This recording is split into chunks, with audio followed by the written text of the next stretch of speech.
talking about the Haworth Fern today, and similar with the monitor review I just did, hopefully that goes out before this video does. It should, considering how much more work I have to do for this one. We're looking at the Haworth Fern, and this is a chair, right? And I guess I'll just go through it chronologically like I did with the monitor review to kind of get all my points across without being rambling and with trying to make the most sense as possible, because I do want to go through it quite a bit today. So I'm looking for a new chair because my previous Secret Lab Omega has an interesting problem that I've noticed for a while now, and that is at any point that I actually need the lumbar support on it, it isn't able to deliver, right?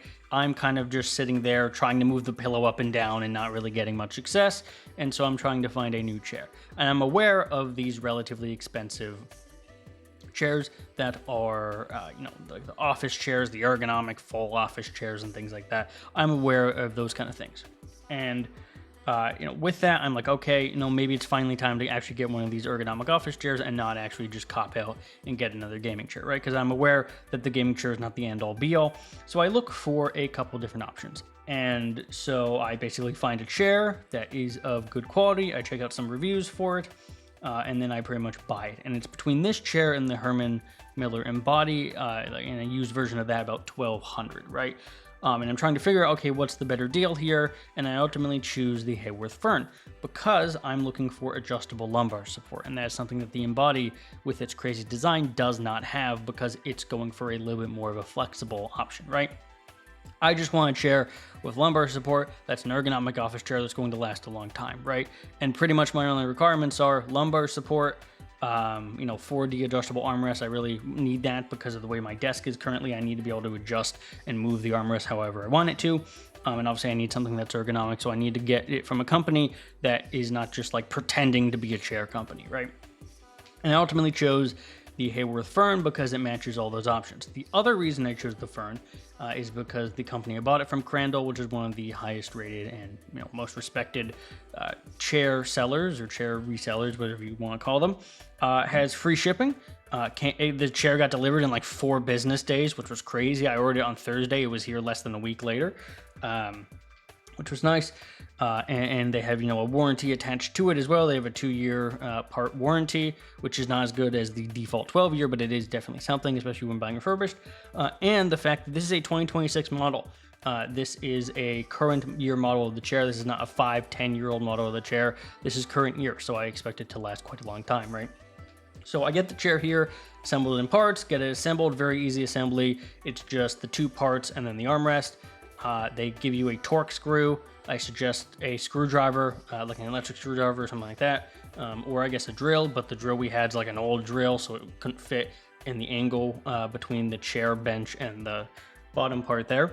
Get it assembled, again, pretty easy. You just have the chair part, you have the 2 screws, and then you attach the armrest, and then you're good to go, right? And so you have the chair. I'm using the chair for a bit, and I'm liking the chair. I guess I'll just re-record this part. I had an entire 10-minute rant talking about the price and being very conflicted because I really liked the chair, but the price was insane, right? And kind of contending with that and where it's going to go. And I think I'm pretty much just going to cut most of that out. And what I kind of want to get across here is that, this is not a luxury product. Luxury price maybe, but it is not a luxury product. This is an office chair, ergonomic office chair, things you would find in an office, right? This is not some special crazy thing. There is one feature which we'll talk about that makes it very cool, but is not necessarily a reason to go out and immediately buy the chair, right? And so comparison to something like a bed is very common because they're health items that are very expensive, but a bed sort of makes sense in the idea that like, okay, it's a bed, it's very large, it costs a lot to make, costs a lot to ship it, costs a lot to have someone come over to your house and make it, right? And put it together and all that. So it sort of makes sense that beds are the way they are because, they're a large product. These are chairs from a B2B company, which is business to business. These guys at Haworth sell these chairs by the hundreds to offices, so their economies of scale are very high. Even if they're not buying a ton of them, you're buying 50 to 100 chairs at a time. They have the scale to make these cheaper, but obviously they don't, for a variety of reasons. And what I've kind of had to contend with is like, yeah, this is a great chair. And I guess I'll just talk about the feature now. So the main selling point of this chair, right? So like 40 armrest is a unique feature, but it's somewhat standard, especially when you get higher up. you have your standard, you know, height adjustment and all that stuff, and swivel and things like that. There's a seat depth thing, which is basically where the seat goes. Does it go all the way out or in? And that's helping with like height adjustment and stuff.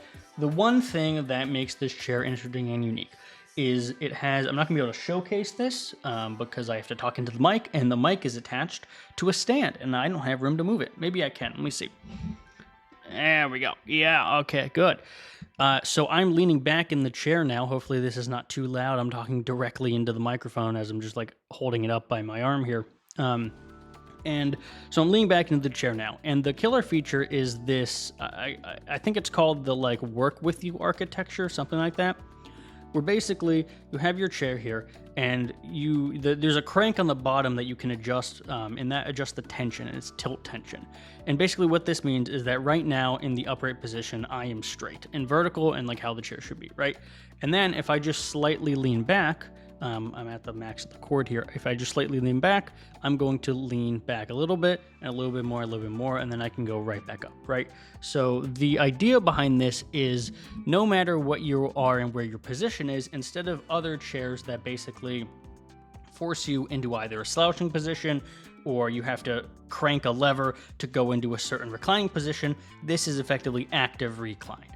And you can adjust it with the tension knob to say, hey, I only want to start active recline when I'm putting X amount of pressure on the chair, right? And that's broadly speaking, what happens is that they get, you know, a little bit of back end, and then you can continue to go back, and that allows you to always have your posture and always have your back in the correct place, even when you're trying to recline, right? The idea is that unlike a gaming chair or unlike other office chairs that have recline functions, this has like a lazy boy style active recline that supports your back all the way as you're moving, right? And so that combined with, in my case, I have the lumbar support, active lumbar support, that allows me to move it where I need to be, in case, you know, I need to stretch or I need to like put it in a different position. Those are the two, I would say, killer features of this chair, and partly why it costs what it does, right? Is it has a special tilt function that really works, actively moves with you, and it's very smooth. The chair itself is also very smooth. I got the extra large 3-inch rollers, or casters as they're called, for the hardwood floor, and they work extremely well. Very happy with them. It's very easy to swivel back and forth. It's very easy to spin, which is something you cannot say for the gaming chair and most other office chairs. The overall construction is pretty good because I got the aluminum build, so most of it is metal. The base is metal, the stand is metal, the piston activation on the bottom is metal, the armrest holders are at least metal. The armrests themselves are, of course, plastic because they need to be able to move in like 4 different directions. But everything else is metal, and that is very nice. So it turns out that buying a chair is one of the most complicated, conflicting, and expensive things you can end up doing. And I want to start off by saying this. I do enjoy and like this chair a lot. I think it's a great chair. I think it's the gold standard of office chairs. I like pretty much everything about this chair for the most part, right? The problem becomes when I have to go and recommend this chair and say, this is the office chair you should get. Because this chair, new, as configured that I have here, is $1,650. And that is on the lower end of what you can get. I spec'd out the chair I ideally would want after understanding and feeling around and, you know, living with this chair for a bit. And that configuration of that chair would be $1,980, right? And so you come to a point here. I did not pay that, by the way. I got it refurbished, right? So you get to a point, right, where like even the refurbished version of this chair, 2026 model with lumbar support, aluminum base, and the headrest, which we'll talk about in a minute, even that was over $1,000, right? This is a chair. This is a thing that came in 2 pieces and 2 boxes that I put together in like 10 minutes, right? This is a relatively small item that can be produced on scale, right? And I think that's a thing people forget. Like this is a company that I'll bring up here, right? This is Haworth Fern. This is what we're talking about. This is a company, ignore that. This is a company that sells B2B, right? Buying for a business, we can help. We work for over 75 years to find business. This is a company that produces these chairs for hundreds and hundreds of batches at a time. So they're able to get the cost of this chair on top of just the materials down to a relatively low amount, right? And you're still seeing, the config I have here, by the way, is coal, headrest, lumbar, 4D, aluminum, and black, right? And that's $16.60 normally. In this case, they're having a little bit of a sale, and yeah, that's pretty much there. And I got it from Crandall if you're interested.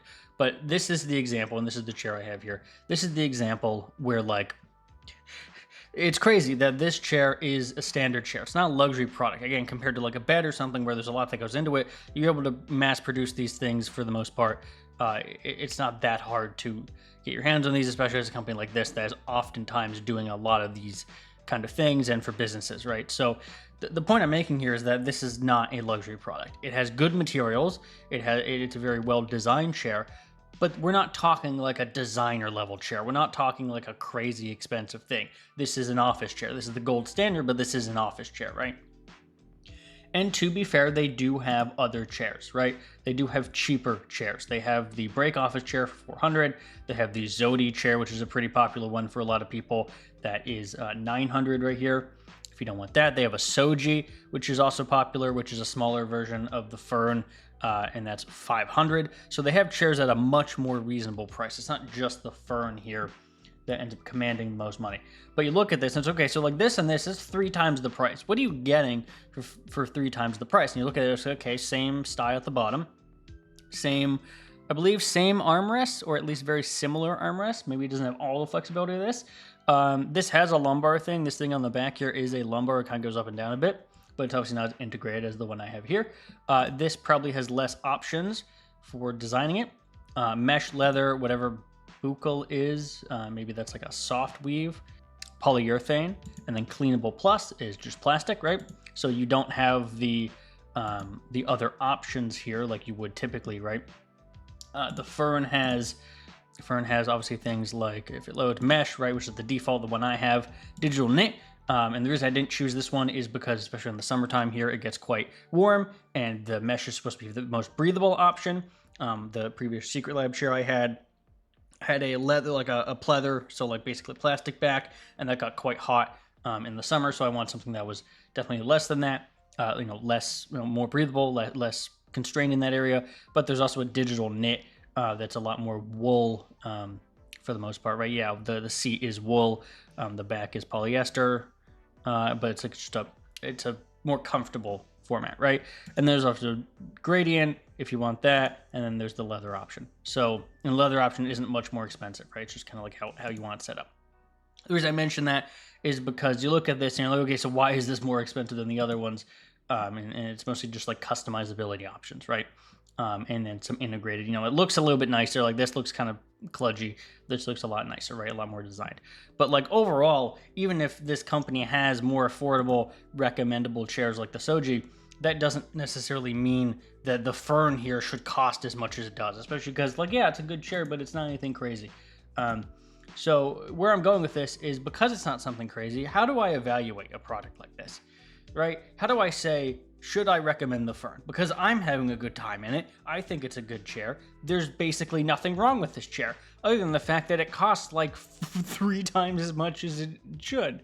So what I pretty much come to terms with is this. I'm going to show you the site that I got this from. This is a site called Crandall. There's about 3 different sites that you should use for chairs. There's Crandall, there's Office Logics, right there, and then there is another one that I don't think is as popular in the US. I don't remember the last one, but at least these 2 are here. The one you don't want to use if you're looking for is Mandel. Mandel seating. Mason seating? Is it Mason?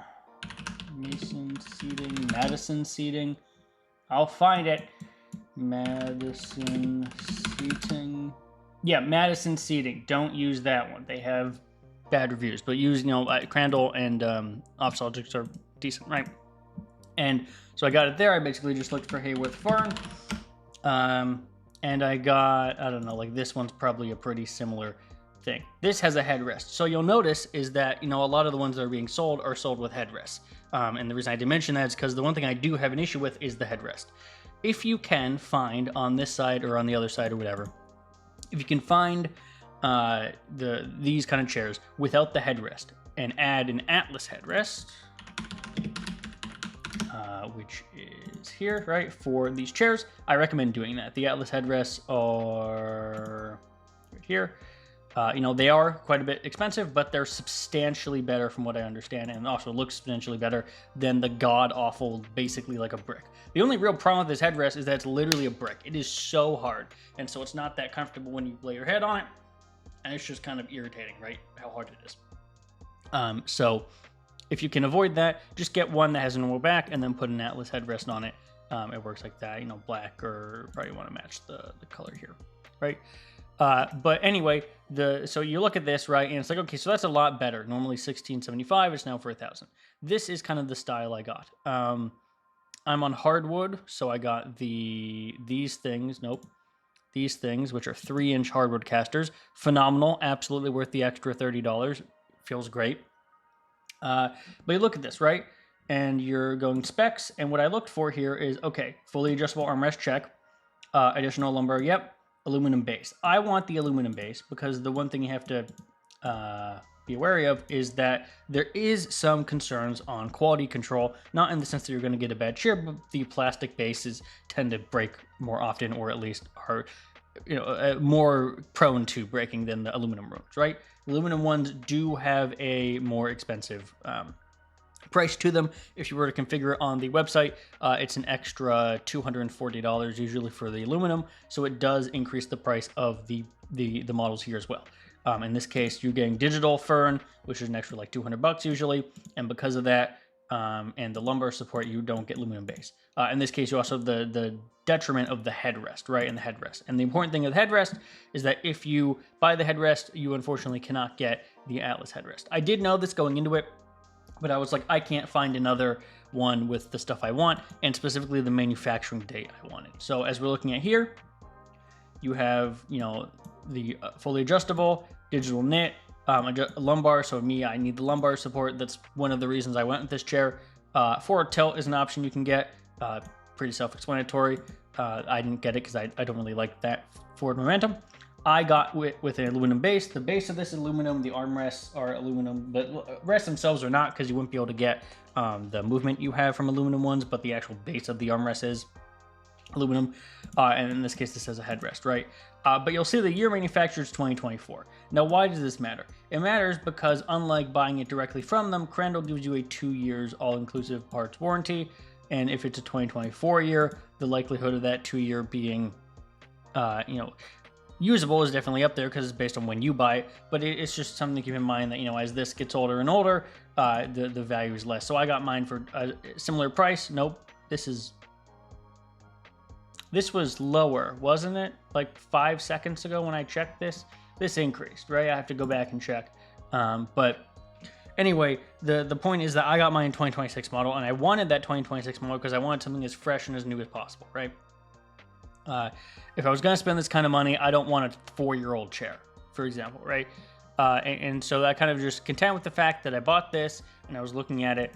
And if you are looking for things, I would recommend sites like this, typing in what you're looking for, and then, you know, just clicking on one of these options. In this case, we'll do this one. So overall, where does that leave us for the chair? It leaves us in a spot where, while I recommend the chair, in the sense of I think it's a great chair offering, and that if you are eventually in the market, as it feels like you eventually will be forced to get a chair like this, I think it is a good option in the space. But I don't like the fact that I have to say that, and this has to be part of the conversation, because I'd like to just say it's a great chair, you should buy it, and it's a reasonable price, but it isn't. And so now I have to say, I like the chair, I think it's good, I'm annoyed that this is not a luxury product and yet it's feeling like a luxury price, but I think you should still buy it anyway, because I don't know how much better you're going to get for a cheaper price, which is, I think, the overall problem that we run into, is that the cheaper chairs are just vastly degraded in terms of quality for the most part, right? Obviously, things like Facebook Marketplace exist for a cheaper alternative or cheaper option, but not necessarily everything is going to be able to play in that space. So I think if you are able to go to, again, sites like Crandall or Office Logic are the two main ones that you can go here and get one of these chairs, I think it is overall worth it, in the sense of I think it's better to buy that than a new one, but it's just an extremely hard sell to get someone to care about something, especially at this level. So I think, you know, you really have to, you can't test any of these things, obviously. So you just have to kind of make a leap of faith. And for a chair of this price, I think that's unreasonable for a lot of people. So when I end up saying, you know, the most complicated purchase you can buy is a chair, it's really down to the fact that, like, no point are you going to feel good about this purchase pretty much ever, right? You may feel good in 10 years that you're still using it, but for the most part, a purchase like this is oftentimes, it's always going to feel like a regret. Because you're just never going to feel like this was necessarily worth what it is, right? Not to say discount anyone who has or has felt that, but it's just one of those things where, like, I got this chair, I'm liking it a lot, but I'm, at the end of the day, disappointed that it's not more, you know? So I guess if you want to see more of these things on the channel, more of these introspective kind of reviews, make sure to like, subscribe, do all that, and I'll see everyone in the next video.